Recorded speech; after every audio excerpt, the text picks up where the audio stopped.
तो एक्सरसाइज 7.4 है, first question है, ठीक है। इसमें क्या है कि बेसिकली सीबीएसई वाला या फिर एनसीईआरटी वाला जैसे यहाँ पे लिखे हुए हैं, this exercise are not from the examination point of view, पर बहुत सारे क्वेश्चंस जो होते हैं, अधिकतर क्वेश्चंस इसमें से फंसते हैं, ठीक है। खास तौर की स्टैंडर्ड लेवल की अगर हम बात करें, स्टैंडर्ड लेवल में यहाँ से बहुत से क्वेश्चंस आपके बनते हैं, अच्छे क्वेश्चंस यहाँ पे है, तो इसको शायद तुम लोगों को करना चाहिए। पहला क्वेश्चन देखते हैं इसका कि determine the ratio in which the line 2x plus y minus 4 equal to 0 divide the line segment joining the points a 2 -2 and b 3 7। तो ये क्वेश्चन कहना क्या चाहता है, एक क्वेश्चन ये कहना चाहता है कि एक लाइन सेगमेंट है, ठीक है। लेट सपोज ये आपका लाइन सेगमेंट हो गया, एक लाइन का टुकड़ा, ठीक है। तो this is your A point, coordinate of A is 2 comma minus 2 and coordinate of B is 3 comma 7, ठीक है। there is a line segment AB and the coordinate of AB A is 2 comma minus 2 and B is 3 comma 7, okay. अब आपको ये बोला है कि एक line जो है ना, determine the ratio which line 2x plus y minus 4 is equal to 0 divide, मतलब कि एक लाइन जो है एक ये आपने अगर linear equation in two variable पढ़ रखा है, that is the third chapter, तो आपको पता होगा कि ये linear equation in two variable का इक्वेशन है। और इसकी इक्वेशन को अगर हम ड्रॉ करें ग्राफ पेपर में तो स्ट्रेट बनती है। तो ये एक स्ट्रेट लाइन है बेटा, इस तरीके से, ठीक है। एक स्ट्रेट लाइन है जो ए बी को डिवाइड कर रही है, ठीक है। और इस लाइन की इक्वेशन आपको गिवन है, इस लाइन की इक्वेशन आपको गिवन है, क्या गिवन है, 2x plus y minus 4 equal to 0, ठीक है। दोबारा से रिपीट करते हैं, ए बी एक लाइन सेगमेंट है, ठीक है, जिसके कोऑर्डिनेट आपको पता है। फिर एक लाइन ऐसे करके आ रही है जिसकी इक्वेशन आपको गिवन है 2x plus y minus 4 equal to 0, और हमें ये बताना है कि ये जो लाइन है 2x plus y minus 4 equal to 0 इस ए बी को कितने रेशियो में डिवाइड कर रहा है। तो हमें एक तरीके से m1 रेशियो m2 निकालना है, ठीक है। हमें क्या निकालना है, m1 रेशियो m2 निकालना है। तो देखिए कैसे करेंगे। सबसे पहले तो यहाँ का जो कोऑर्डिनेट है, ठीक है, ये वाला जो कोऑर्डिनेट है इसको मैं कैपिटल X कैपिटल Y ले लेता हूँ, ठीक है। कैपिटल X और कैपिटल Y, या फिर बेस्ट रहेगा हम A कोमा B लेके चलते हैं, ठीक है। लेट सपोज ये जो कोऑर्डिनेट है मैं इसको अलग कलर से ले, अलग कोऑर्डिनेट जो यहाँ पे जो कोऑर्डिनेट है इसको मैं ले लेता हूँ A कोमा B, ठीक है, A कोमा B, ओके। अब अगर हम इसके रेशियोज को m1 रेशियो हम मान लेते हैं और इसको कोऑर्डिनेट का नाम भी दे देते हैं, O पॉइंट है मान के चलिए, ये पॉइंट O है, तो मैंने मान लिया m1 और ओ बी को मैंने मान लिया m2, और हमें उसी रेशियो को फाइंड आउट भी करना है। तो अगर आप ध्यान से देखेंगे या फिर आपको अगर थोड़ा बहुत पता होगा लीनियर, तो अगर किसी भी लाइन में, मैं दूसरा पेज ले लेता हूँ, किसी भी ये, ठीक है, इनका equation 2x plus y minus 4 equal to 0 है। तो इस लाइन में जितने भी पॉइंट्स आएंगे, जितने भी पॉइंट्स वो सारे के सारे पॉइंट्स इस इक्वेशन को सेटिस्फाई करेंगे। इस लाइन में जितने भी पॉइंट्स आएंगे इस इक्वेशन को सेटिस्फाई करेंगे। सेटिस्फाई करने का मतलब कि लेट सपोज यहाँ पे एक बी है, यहाँ पे b1 है, ठीक है। तो अगर की जगह a और y की जगह b पुट करेंगे तो अगर कोई वैल्यू दी रहती है तो left hand side right hand side के बराबर ही आएगा हमेशा। अगर इस लाइन जितने भी पॉइंट्स हैं उनके वैल्यू लेके चलोगे आप और उसको x और y की जगह पुट करोगे तो वो हमेशा सेटिस्फाई करेगा, मतलब लेफ्ट हैंड साइड आपके राइट हैंड साइड के बराबर ही आएगा। सेटिस्फाई का मतलब ये होता है, ठीक है। तो अगर हम इस फिर से देखें तो इसमें देखिए एक वो 2x plus y minus 4 equal to 0 जो ये वाली लाइन है उस पे भी आ रही है a कोमा बी, और ए बी जो लाइन है उसके लिए भी एक पॉइंट है। तो बेसिकली जो ओ पॉइंट है हमारा कॉमन पॉइंट है, मतलब ये कोऑर्डिनेट हमारा लाइन में भी आ रहा है और 2x plus y minus 4 equal to 0 इस वाले लाइन में भी आ रहा है। तो हमारा ये a कोमा बी इस वाले इक्वेशन कर, तो हम क्या करते हैं, x की जगह a पुट कर देंगे और b पुट कर देंगे। ठीक है, x की जगह a पुट कर देंगे और y की जगह पुट कर देंगे। ठीक है, तो चलिए यहाँ पे पुट करते हैं हम। तो हमारा x plus y equal to 0, तो 2x की जगह हम पुट कर देंगे a और y की b माइनस 4 इक्वल टू 0। ठीक है, तो ये आपका हो गया, इसका ए बी को हमने सेटिस्फाई करवा दिया। ठीक है, m1 रेशो m2 वगैरह निकाले, ठीक है, तो निकालते हैं। तो a की वैल्यू आपको सेक्स पता होगा, तो ये जो a की वैल्यू है, ये a आपका a जो है वो कैसे निकलेगा, a आपका कैसे निकलेगा, हम यहाँ पे ले लेते हैं, ऊपर मैं थोड़ा सा इरेज कर लेता हूँ। तो a इज इक्वल टू, आपको पता है कैसे निकलेगा, x1 इंटू एम वन, ये फॉर्मूला है, लिख देता हूँ, x1 m2 plus x2 m1 और नीचे आ जाएगा m1 प्लस m2।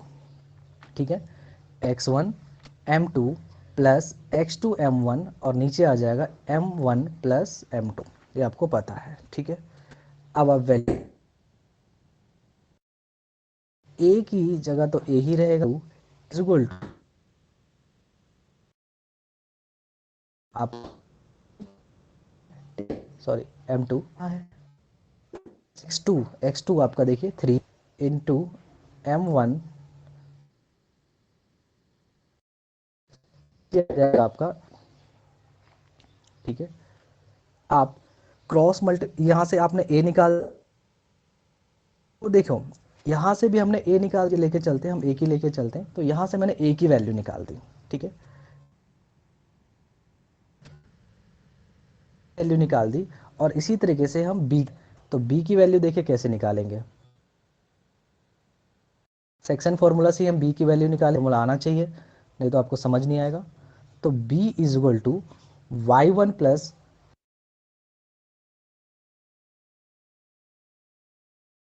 y1 कितना है आपका, देखिए माइनस का 2। ठीक है, y1 आपका माइनस का 2 है, ये रहा। ठीक है, तो y1 के साथ आता है हमारा m2, तो यहाँ पे आ जाएगा m2, फिर आता है, ठीक है, फिर y2 आपका है 7 और इंटू m1। ठीक है, m1 है ये। ठीक है, नीचे आ जाएगा आपका m प्लस m2। तो इस तरीके से मैंने सेक्शन फॉर के a की वैल्यू निकाल दी और b की भी वैल्यू निकाल दी। आप सेक्शन फॉर्मूला यूज़ करिए, इसके लिए सेक्शन फॉर्मूला आपको आना चाहिए। वो मैंने जैसे कि फॉर्मूला बताया था, x1 m2 प्लस 1 और नीचे आता है m1 प्लस m2, इससे आपका जो किसी भी लाइन सेगमेंट के बीच में जो कोऑर्डिनेट होता है वो निकलता है। ठीक है, अब देखिए वैल्यू और b की वैल्यू हम निकाल चुके हैं, ये पता है कि ये ए बी इस वाले लाइन के लिए भी आ रहा है, जो हमने यहाँ पे लाइन ड्रॉ करी थी इस तरीके से। तो हमारे में, तो यहाँ पे मैंने -4 कर रखा है। अब यहाँ पे आपको क्या करना है बेटा, यहाँ पे a और b की वैल्यू पुट करनी है, यहाँ और b निकाला है उसको पुट करना है। तो a की वैल्यू आपने कितनी, -2 प्लस 7m प्लस m2, तो हम इसको a की जगह पुट करेंगे, तो 2 a जगह आ जाएगा -2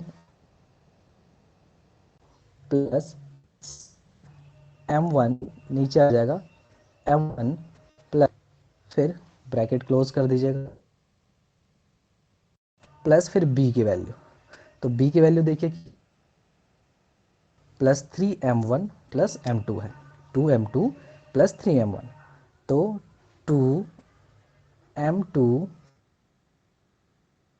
plus m1 m1 plus m2। ठीक, इसको भी ब्रैकेट क्लोज कर दीजिए,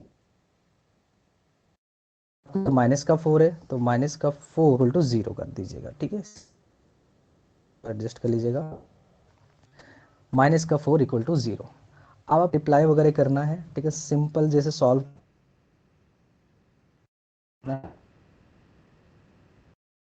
कर देते हैं, ठीक है। देख यहाँ पे हम सब तो ये मल्टीप्लाई जब करेंगे 2 को तो आएगा माइनस का 4 एम टू एंड 7 टू जब 14, ठीक है, नीचे ठीक प्लस एम टू। यहाँ पे हमें कोई मल्टीप्लाई नहीं करना है क्योंकि बाहर नहीं हमारे पास, तो हम सिंपली क्या लिख देंगे, plus 2m2 plus 3m1 plus 3m1 जाएगा m2। ओके, फिर आपका माइनस का उसको इधर लिख दे, ठीक है, इक्वल टू 4 कर दी। ये 4 माइनस का था तो इक्वल टू उसके साइड जाएगा तो वो प्लस का 4 हो जाएगा।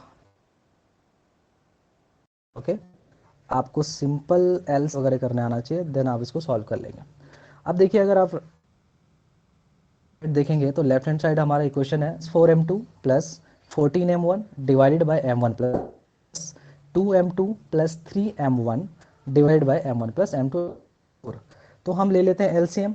तो जब हम एलसीएम लेंगे तो हमारा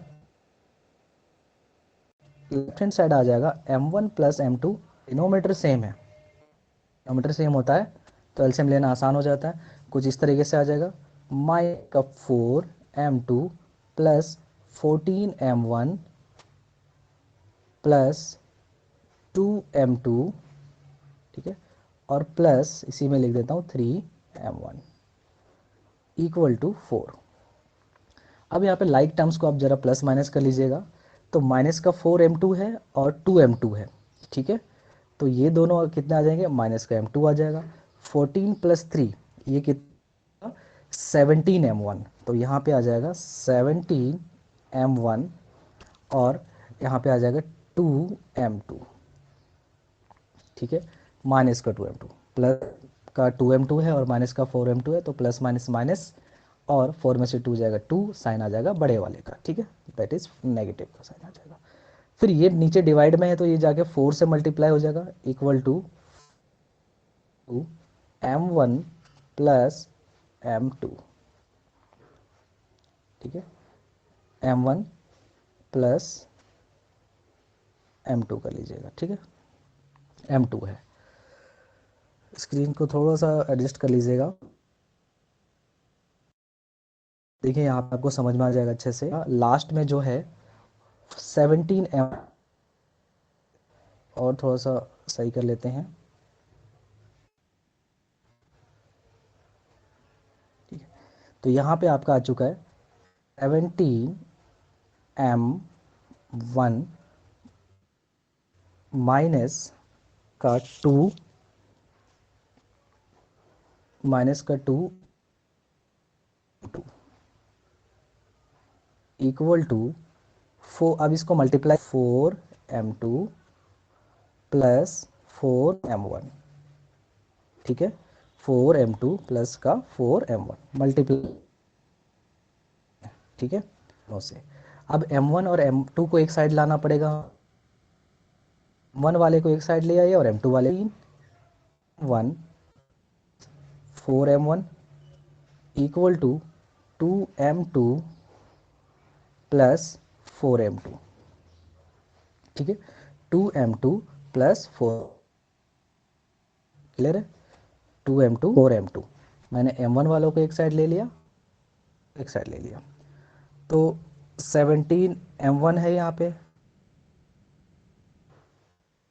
ठीक है, फिर आपने m1 नेगेटिव में हो गया, 2m2 उधर जाके प्लस 2 तो उधर पहले से ही था, तो 17 में से 4 जाएगा 1 आपका आ जाएगा 13 यहाँ पे आ जाएगा सॉरी हाँ प्लस का, सॉरी नॉट माइनस का, 2 प्लस, दोनों ही प्लस में है तो आपका ये 6 बन जाएगा, 6 कितना आ जाएगा 6m2, ठीक है, क्लियर है। 4m2 प्लस 2m2 आपका 6m2 आ जाएगा। तो m1 रेशो m2 आपका अब निकल चुका है, टू